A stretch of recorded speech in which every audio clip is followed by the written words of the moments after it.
ഇന്ന് banana puffs ഉണ്ടാക്കാം. Readymade puff pastry വെച്ച് മേടിക്കുന്ന പഫ് പേസ്ട്രിയാണ്.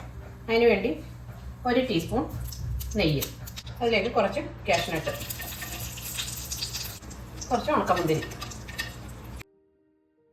1/2 കപ്പ് തേങ്ങ, ഏലക്കാപ്പൊടി 1/2 ടീസ്പൂൺ, കുറച്ച് ടൂട്ടി ഫ്രൂട്ടി, ആവശ്യത്തിന് മധുരത്തിനുള്ള പഞ്ചസാര,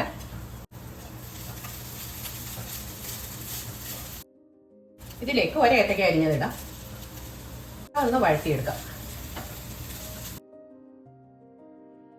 ഒത്തിരി മൂക്കണ്ട, ഇത് ഒന്ന് വഴന്ന് വരുമ്പോൾ ഓഫാക്കാം. ഇത് പഫ് പേസ്ട്രി മേടിച്ചതാണ്.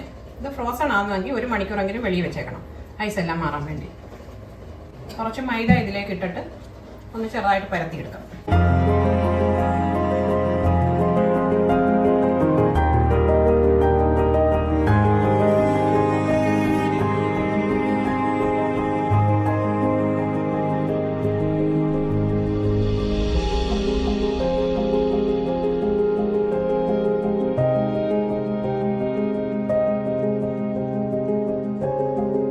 രണ്ടായിട്ട് ഇത് കട്ട് ചെയ്തെടുക്കാം.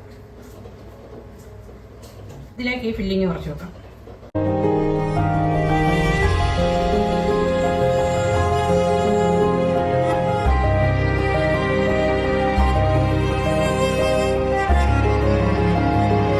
ഇത് ഒരു മുട്ടയുടെ മഞ്ഞ അടിച്ചെടുത്തതാണ്. ഇത് ഇതിൻ്റെ സൈഡിലൊക്കെ ഒന്ന് തേക്കാം.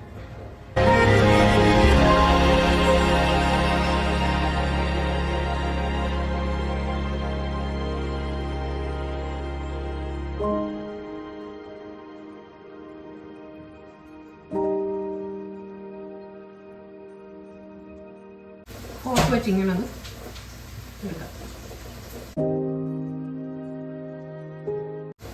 ഇതൊരു ട്രേയിൽ ബട്ടർ പേപ്പർ വെച്ചതാണ്, ഇതിലേക്ക് വെക്കാം.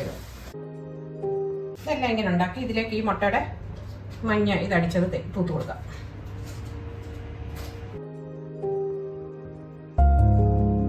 ഇത് 200 ഡിഗ്രിയിൽ 10 മിനിറ്റ് പ്രീ ഹീറ്റ് ചെയ്ത് ഓവനിലേക്ക് ഒരു 15-20 മിനിറ്റ് ബേക്ക് ചെയ്തെടുക്കാം. ഇതിപ്പോൾ 20 മിനിറ്റായി. എടുത്തിട്ട് അത് നല്ല